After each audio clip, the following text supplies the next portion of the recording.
Everyone remembers the warmth of that little house on the prairie, but few dare to look behind its glowing windows. The smiles, the laughter, the sunsets, those were only the shadows of something deeper. Tonight, we reopen the dusty doors of a world we thought we knew and uncover the untold lives of the legends who built it. Some rose, some fell, and some vanished into silence. Michael Landon as Charles Ingalls, the father who carried a secret fire. The world adored him. The rugged smile, the steady voice, the kind of father America wished it had. Michael Landon didn't just play Charles Ingalls. He became the quiet hero of a nation starving for hope. Week after week, families gathered around their glowing screens, believing they truly knew the man who walked across those sun-washed fields. But behind the camera, a different story flickered. Landon carried a storm inside him: pressure, ambition, and a relentless need to be perfect. He once confessed that playing the role felt like electricity surging through his body, a current so strong it burned at the edges of his real life. And then, far too soon, the fire went out. In 1991, at only 54, the man who taught us courage and tenderness slipped away, leaving an ache that still haunts anyone who grew up under his steady gaze. He was the legend of the prairie. But even legends can break. Karen Grassle as Caroline Ingalls, the mother who hid her silent battles. For millions, she was the gentle heart of the prairie, the soft voice, the steady hands, the woman who held the Ingalls family together when the world seemed to fall apart. Karen Grassle stepped into the role of Caroline with a grace that felt almost sacred, as if she had wandered straight out of an old American dream. But behind that iconic calm was a woman wrestling with expectations no one could see. Hollywood wanted her to be perfect. Perfect mother, perfect smile, perfect strength. And in that perfection, a quiet loneliness began to grow. She later admitted she had judged her own character, unsure if she could ever live up to the pedestal fans placed her on. Yet with time, the storms faded. Today, at 83, she carries her memories like old letters, faded, tender, and cherished. The world remembers her as a symbol of warmth, but few know how hard she fought to stay that way. Richard Bull as Nels Olson, the gentleman trapped in a house of storms. He was the quiet soul of Walnut Grove, the steady shopkeeper, the patient husband, the man who somehow stood firm beside the most explosive woman on the prairie. As Nels Olson, Richard Bull became the calm every viewer clung to, a gentle reminder that kindness could survive even the fiercest tempests. His soft humor, his tired smiles, his weary wisdom, they felt like pieces of America long gone. But few knew how deeply Bull understood the role of a man overshadowed. Behind the scenes, he carried the same quiet humility that defined Nels, often slipping into the background with a grace that made him unforgettable. He never demanded attention. He earned it through tenderness, through presence, through the quiet magic of restraint. Yet time, as always, had its own script. In 2014, at 89, Richard Bull took his final bow, fading away as softly as he had lived. No drama, no spectacle, just a gentle goodbye. Fans remember Nels as the heart that steadied the Olsen chaos. But the deeper truth is this: sometimes the softest voices leave the loudest echoes. Melissa Sue Anderson as Mary Ingalls, the girl who carried the weight of perfection. She was the golden child of the prairie, the quiet beauty, the disciplined daughter, the girl whose every glance felt carved from innocence. As Mary Ingalls, Melissa Sue Anderson became the symbol of purity in a world filled with hardship. Viewers watched her grow up on screen, step by careful step, believing she was as flawless as the character she portrayed. But childhood fame is a double-edged frontier. Behind Mary's gentle eyes was a young actress battling standards no child should carry. The pressure to be perfect, to speak perfectly, to behave perfectly, Hollywood demanded it all. She later confessed how she studied her lines with a kind of desperate intensity, trying to match the purity fans projected onto her. And yet beneath that pressure, she built herself into something quiet and resilient. Her calmness, her restraint, her subtle strength made Mary unforgettable. Now, at 63, she lives far from the whirlwind that shaped her youth. Fans still see her as the girl who survived every storm with grace. But only Melissa knows how much of that grace was earned through silent battles no camera ever captured. Lindsay and Sydney Greenbush as Carrie Ingalls, the twins who grew up inside a fading dream. They arrived on the prairie like two beams of sunlight, tiny, identical, unforgettable.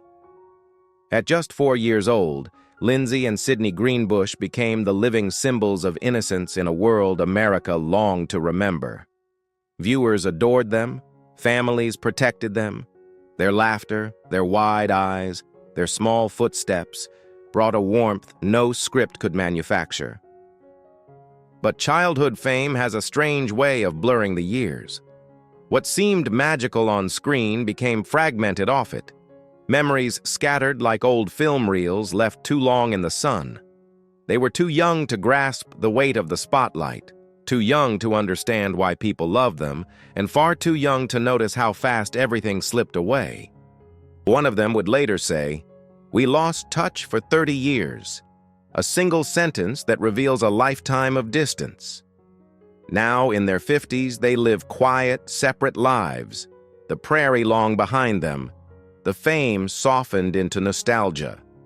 Fans remember two sweet little girls running through fields of gold, but beneath the charm of their childhood lies a truth few consider. Growing up on screen leaves shadows that never fully fade. Katherine MacGregor as Harriet Olsen, the woman behind the wicked smile. She swept into Walnut Grove like a storm wrapped in silk. The sharp voice, the piercing eyes, the wicked smile that sent shivers through Sunday night living rooms across America. As Harriet Olsen, Katherine MacGregor didn't just play a villain, she defined one. She turned cruelty into comedy, arrogance into art, and became the unforgettable spark that made every scene tremble with tension. Audiences loved hating her. They waited for her entrance the way one waits for thunder after lightning. But when the cameras stopped rolling, the truth was far quieter. MacGregor's real life bore little resemblance to the fierce woman she portrayed. Beneath the theatrical fury was someone who had struggled for belonging, someone who often found more solace in distance than in applause. As the years passed, she gradually withdrew from Hollywood's glow, choosing a life of contemplation over chaos. Her final days were spent in a retirement home for film artists, a soft, muted ending for a woman who once commanded the screen like a queen. In 2018, at 93, she slipped away quietly, leaving behind a legacy carved from fire, humor, and haunting complexity. People remember Harriet Olsen's bite, but only time reveals the fragile heart behind that wicked smile. Jonathan Gilbert as Willie Olsen, the boy who vanished from the prairie. He was the mischievous spark of Walnut Grove, the troublemaker, the grin that promised chaos, the boy everyone loved to roll their eyes at.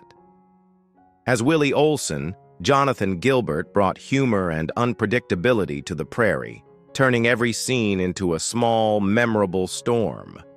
Viewers watched him grow from a playful child into a teenager, shaped by laughter, noise, and the odd sweetness hidden beneath his rebellion. But behind the camera, his story took a quieter, stranger turn.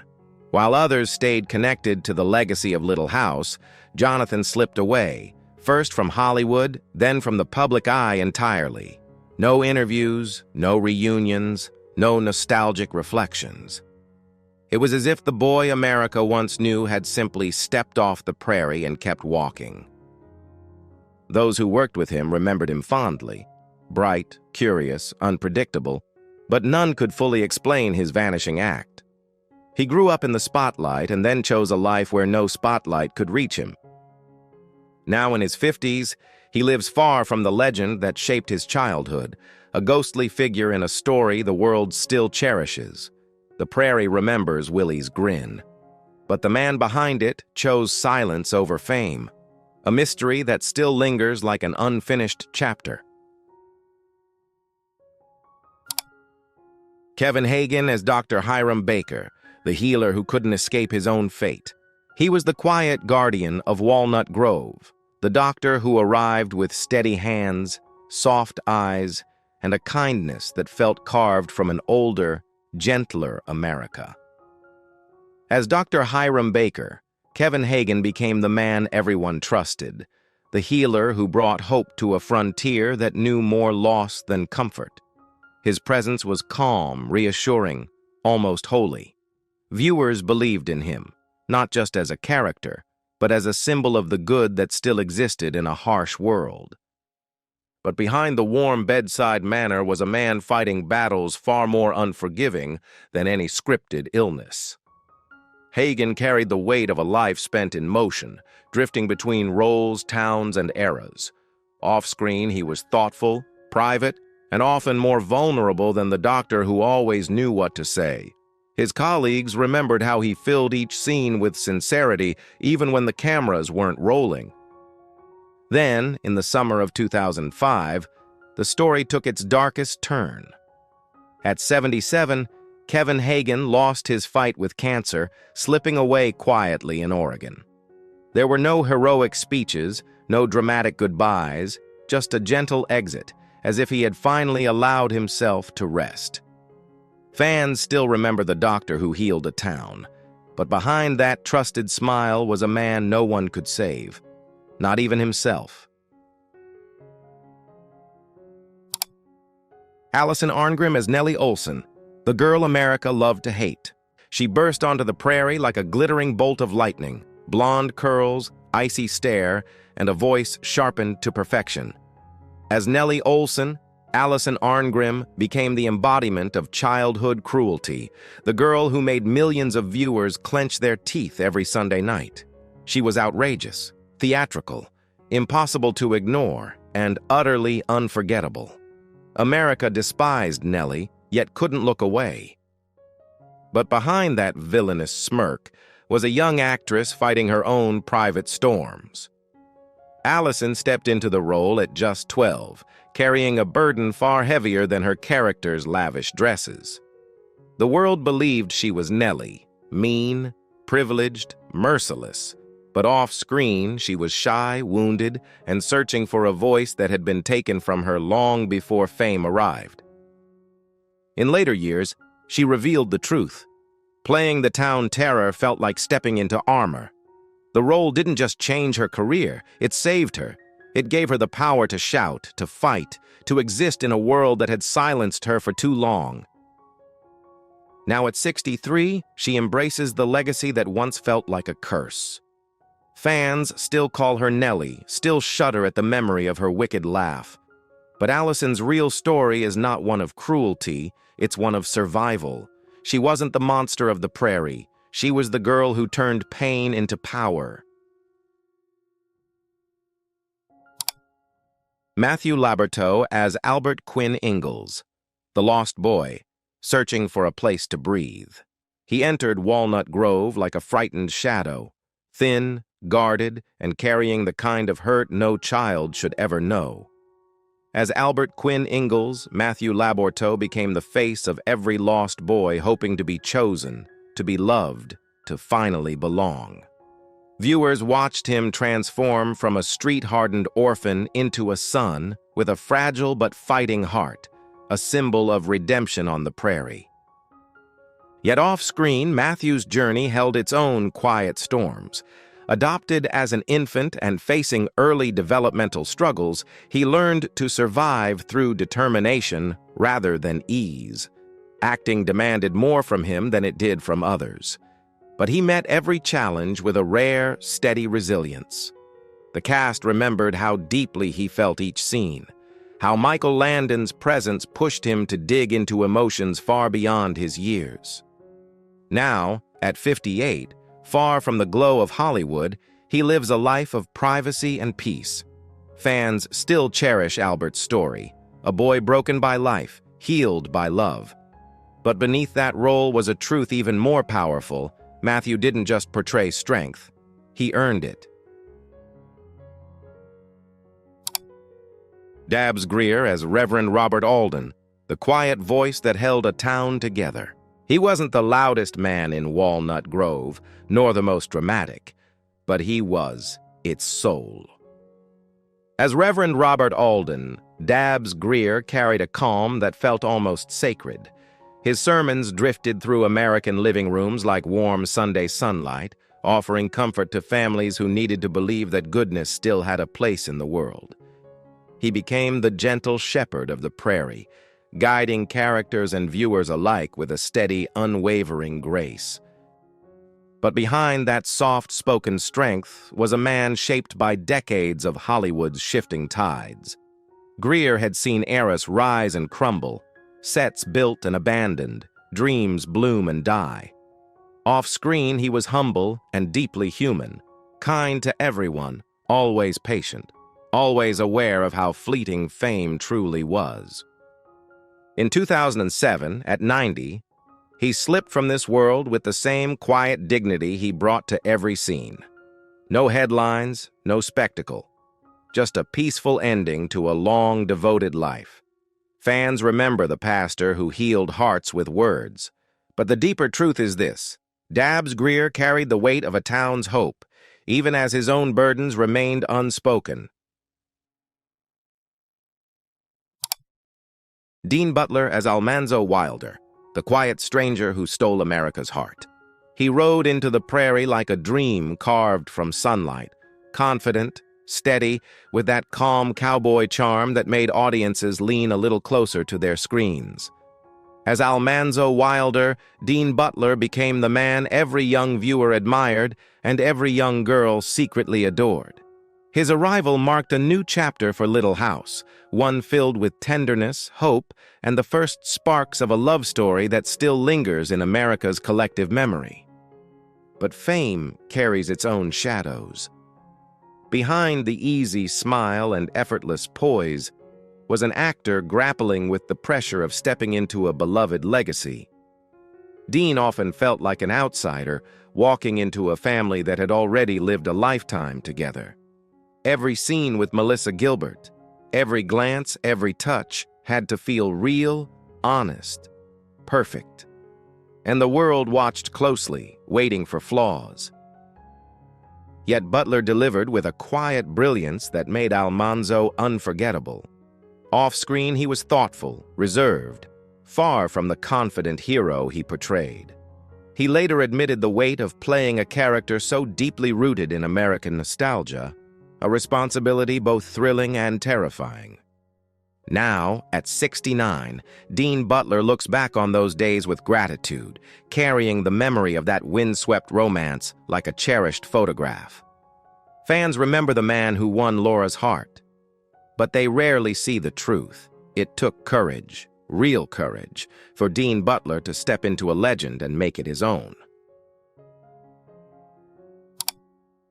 Victor French as Isaiah Edwards, the wild soul carrying a broken heart. He thundered onto the prairie like a force of nature, big, loud, wild, and unforgettable. As Isaiah Edwards, Victor French became the rugged heartbeat of Little House, the man who could make you laugh one moment and break your heart the next. He embodied the raw, untamed spirit of the American frontier, a reminder of the grit and vulnerability buried inside every wandering soul. Viewers adored him, not for perfection, but for truth. But off-screen, French carried wounds far deeper than his character's whiskey-soaked grief.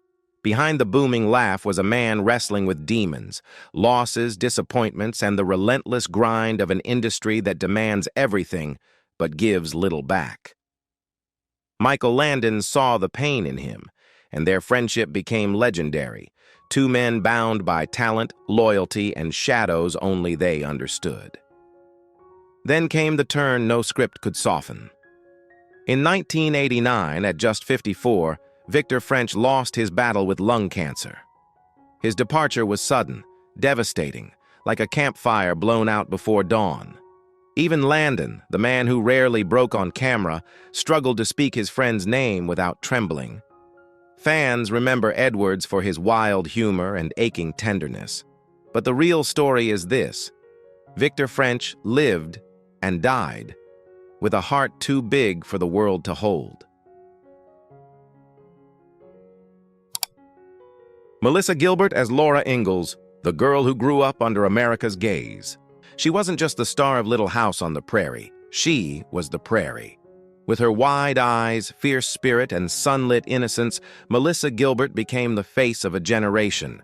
As Laura Ingalls, she carried the hopes of every child who dreamed of simpler days, of open fields, of a world where love and courage could fix almost anything. America watched her grow, stumble, learn, and rise again, as if she were a daughter of their own. But childhood fame is a fragile kingdom. Behind the braids and the bright smile was a young girl facing pressures no 10-year-old should ever know. Each script demanded deeper emotion, each season asked for more maturity, and every fan expected her to remain the untouchable symbol of frontier purity. Gilbert later admitted how overwhelming it felt: the weight of the spotlight, the responsibility of perfect innocence, the blur between who she was and who the world needed her to be. Yet she carried it all with a resilience that surprised even her co-stars. Off-screen, she was lively, curious, quick to laugh, using that spark to survive the demands of fame. And as the years passed, Laura Ingalls didn't just shape her career, it shaped her identity, her courage, her understanding of herself. Now, at 61, she looks back on the Prairie with bittersweet affection. Fans still see her as half-pint, the girl who ran through fields of gold. But Melissa Gilbert knows the deeper truth. Growing up in America's living room is a blessing and a burden she had to learn to carry.